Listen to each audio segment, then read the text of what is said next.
दिल्ली के आम आदमी पार्टी सरकार के तीसरे कार्यकाल का ये पहला वर्ष पूरा हुआ है। पहला वर्ष पूरा होने के बाद दिल्ली सरकार के मुखिया अरविंद केजरीवाल ने एक वीडियो जारी करके और पिछले एक साल के दौरान दिल्ली में कितने काम हुए, कितनी जन समस्याओं को दूर किया गया और क्या क्या परफॉर्मेंस रहा, इस पर बजाबते एक वीडियो जारी किया और लोगों को इसके बारे में बताया। रिठाला विधानसभा से विधायक महेंद्र गोयल जी, जो यहाँ के सर्वश्रेष्ठ विधायक भी रहे हैं, इनके परफॉर्मेंस का पिछले एक साल का और उसके पिछले 5 साल का परफॉर्मेंस रोहिणी वार्ड 24 में क्या रहा, इस पर बात करने के लिए आज हमारे साथ हैं डॉक्टर सत्यवान राणा।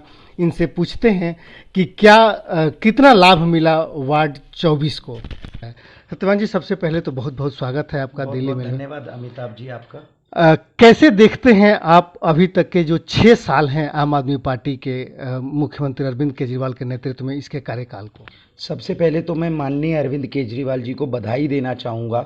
जिस तरह पिछले 6 वर्षों में उन्होंने दिल्ली की बागडोर को संभाला है, और यकीन मानिएगा बहुत हिम्मत की बात थी एन चुनाव से पहले, बिल्कुल चुनाव से पहले, जब एक मुख्यमंत्री आकर ये कहता है कि अगर मैंने काम किया है तो आप मुझे वोट दें। 70 साल के इतिहास में ऐसा पहला मुख्यमंत्री था जिसने इतनी स्ट्रेट फॉरवर्ड बात कही कि अगर आपको लगता है मैंने काम किया है तो ही मुझे वोट दें, अगर आपको ये लगता है मैंने काम नहीं किया तो मुझे वोट ना दें।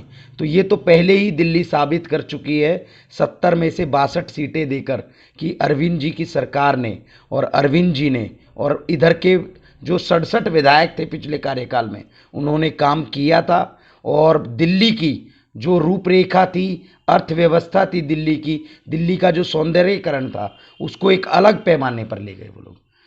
और रही बात ये तीसरे कार्यकाल की, 2 कार्यकाल चले गए, तीसरी बार दिल्ली की जनता ने फिर विश्वास जताया। तीसरा कार्यकाल लगते ही, चाहे वो दिल्ली में दंगे रहे हों या कोरोना काल आया हो, एक वैश्विक महामारी जो सैकड़ों साल के बाद, पिछली बार 1919 में ये बीमारी आई थी स्पेनिश फ्लू के नाम से, अब 2020 में कोरोना के नाम से ये महामारी आई। पर कोरोना में भी दिल्ली की रफ्तार रुकी नहीं।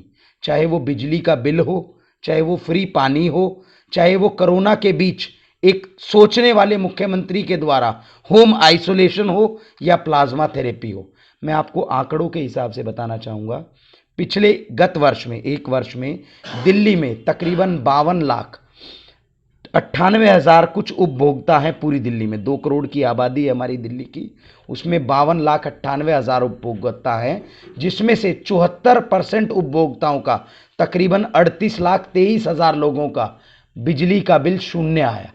ये अपने आप में एक गर्व करने वाली बात है। और दूसरी चीज़ एक और बता दूं, हमारी सरकार ने, दिल्ली सरकार ने, अरविंद केजरीवाल की सरकार ने कभी भी पैसे का रोना नहीं रोया कि मेरे पास पैसे नहीं है।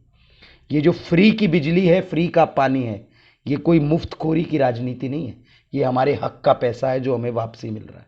ये उस टैक्स का पैसा है जो हम लोग हर चीज़ पर भरते हैं, चाहे वो एक दूध का पैकेट हो या पेट्रोल हो या डीजल हो या किसी भी तरह की जो हम उपभोक्ता चीज़ खरीदते हैं, उस पर हर चीज़ पर हम टैक्स देते हैं। और वो टैक्स का पैसा अच्छे हाथों में जा रहा है और वो हमें वापस मिल रहा है।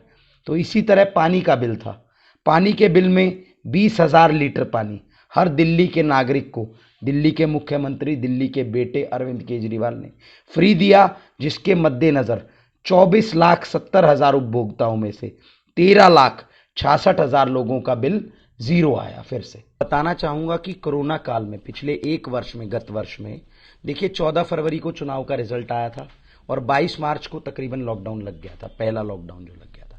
तो ये पूरा साल कोरोना के प्रति भेंट चढ़ गया सभी लोगों का, चाहे वो उद्योगपति हो, चाहे वो स्टूडेंट हो, चाहे वो कोई भी हो। इस दौरान स्टूडेंट्स के लिए ऑनलाइन क्लास का इंतजाम करना अरविंद केजरीवाल जी के द्वारा, माननीय विधायक जी के द्वारा भी मैं आपको बताना चाहूँगा, कोरोना काल के अंदर चाहे वो बना हुआ खाना हो, जिसके लिए उन्होंने किचन चलाई, 2 किचनें चलाई, जिसमें औसतन दिन में 15 से 20,000 लोगों को वो खाना देते थे।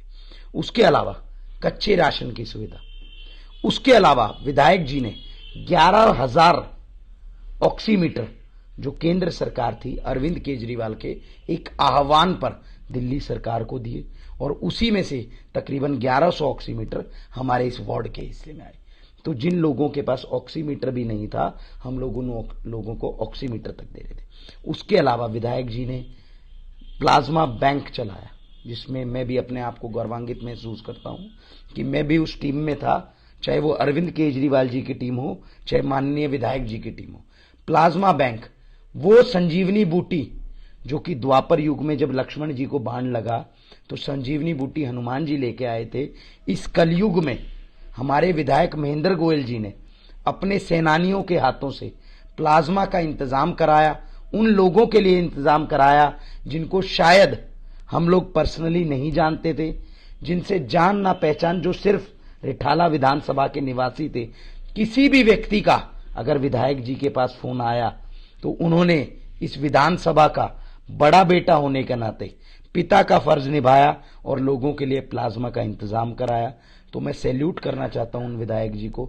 उन्होंने इस लॉकडाउन में इतना काम किया कि अपने स्वास्थ्य की चिंता ना करते हुए भी उन्होंने दिन रात एक कर दिए। और प्लाज्मा जैसी इस महामारी को अगर दिल्ली हरा पाई है तो उन हेल्थ हीरोज की वजह से, जैसे अरविंद जी केजरीवाल जी हैं, जैसे हमारे माननीय विधायक महेंद्र गोयल जी हैं, चाहे सत्येंद्र जैन जी हैं। तो ये थे डॉक्टर सत्यवान राणा, जो बता रहे थे कि दिल्ली सरकार ने पिछले 6 सालों के दौरान जो परफॉर्मेंस किया है, उस परफॉर्मेंस के आधार पर न सिर्फ उपचुनाव बल्कि नगर निगम में भी आम आदमी पार्टी परचम लहराएगी।